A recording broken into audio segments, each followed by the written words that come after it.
हमारी संस्कृति, हमारे संस्कार सदा रहें हमारे साथ। सब्सक्राइब करें तिलक। इंद्रजीत, तुम लंका की सबसे सुदृढ़ प्राचीर हो। लंका के गढ़ की नींव तुम्हारे ही आधार पर टिकी हुई है। अंत तक तुम्हारी सुरक्षा करना आवश्यक है। आदि देव तुम्हारी रक्षा करे। यदि तुम्हें कुछ हो गया बेटे, तो लंका अनाथ हो जाएगी। अनाथ।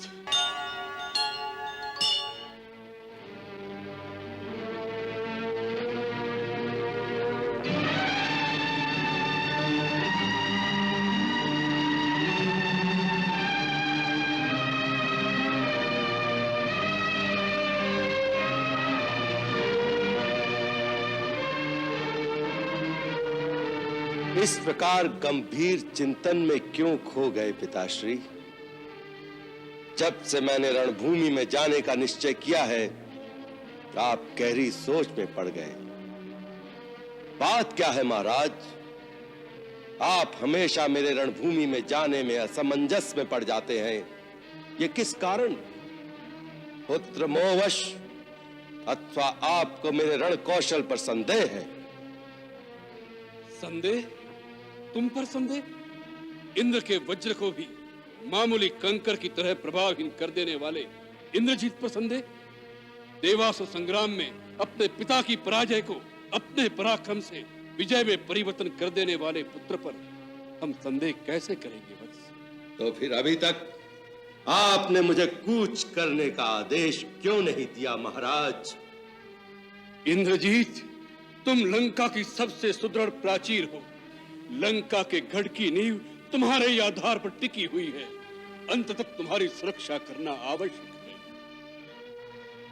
आदि देव तुम्हारी रक्षा करे। यदि तुम्हें कुछ हो गया बेटे, तो लंका अनाथ हो जाएगी। अनाथ। आप कह रहे थे लंका कैसे अनाथ हो सकती है पिताश्री, परंतु मेरे रहते यदि लंकेश्वर का मान भंग हुआ, लंकानाथ की प्रतिष्ठा की अगर रक्षा न हो पाई, तो मेरे जैसी प्राचीर का गढ़ के ऐसे परकोटे का क्या लाभ? लाभ और हानि का हिसाब हम तुम्हें कैसे समझाएं वत्स? अनमोल से अनमोल रतन भी अपना मोल आप नहीं जानते। आज केवल लंकेश्वर की ही नहीं, पूरी लंका की प्रतिष्ठा दांव पर लगी है। सारी असुर जाति की आन का सवाल है, और उसे बचाने के लिए आप और मैं केवल दो ही बचे हैं, और हम दोनों में से किसी एक को जाना। तो हाथ में युद्ध की पताका लेकर सबसे पहले तुम्हारा पिता जाएगा। क्यों? क्योंकि तुम लंका का भविष्य हो मेरे लाल, और भविष्य की रक्षा करना वर्तमान का धर्म है। ये पिता का मोह बोल रहा है, परंतु पुत्र का धर्म उसकी आज्ञा नहीं देता। जो पिता के काम ना आ सके, वो पुत्र ही कैसा? इंद्रजीत के होते हुए आप जाएं तो धिक्कार है उसे। आपका रणभूमि में स्वयं जाना उस दिन भी मुझे उचित नहीं लगा था। हनुमान को दूत मानकर छोड़ देने के पक्ष में भी मैं नहीं था। अंगद आया और भरे दरबार में मनमानी करके अकड़ता हुआ चला गया। हम तरा देते गए और उनके उत्साह बढ़ते गए। पिताश्री, लंका की प्रतिष्ठा पर अपने प्राणों की आहुति देकर जो चले गए, उन्हें मैं लौटा कर तो नहीं ला सकता, परंतु विश्वास कीजिए, उनकी मौत ने मेरे मन में प्रतिशोध, प्रतिहिंसा की ज्वाला और भड़का दी है। राम का मस्तक, लक्ष्मण का वक्षस्थल, सुग्रीव, अंगद, हनुमान के प्राण लेने के लिए मेरे अस्त्र शस्त्र उतावले हो रहे हैं। आज्ञा दीजिए, आशीर्वाद दीजिए पिताश्री। असुर नायक अपने सेनानी को प्रलय बनकर शत्रुओं का विनाश करने का आदेश दे।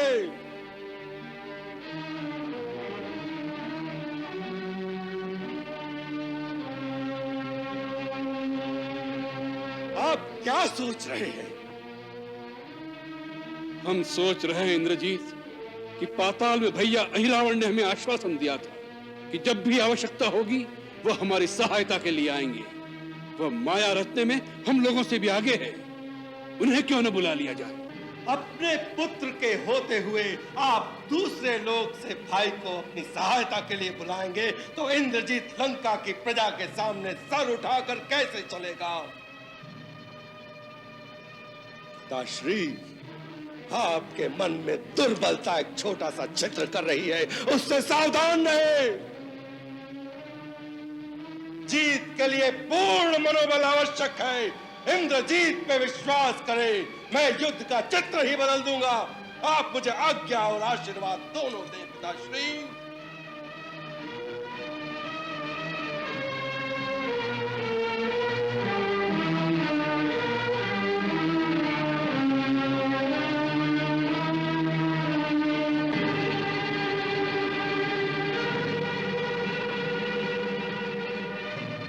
जाओ तात, युद्ध पताका फहराते हुए लौट कर आओ। यही होगा, यही होना निश्चित है महाराज। आज सूरज से पहले उन सूर्यवंशियों का सूर्यास्त करके मेघनाथ गगन में गरजते मेघों के समान अखिल ब्रह्मांड में अपना जयनाद गुंजाता हुआ लौटेगा। अगर आज मेघनाथ के जयनाद की घोर गर्जना दशों दिशाओं में नहीं गूंजी तो वह शस्त्र उठाना छोड़ देगा और लंका के सागर में जल समाधि ले लेगा। नहीं नहीं, तुम अवश्य विजयी होकर अपने पिता का मस्तक ऊंचा करके लौटोगे। यह विश्वास विद्युत बनकर कौंध रहा है हमारे मन में।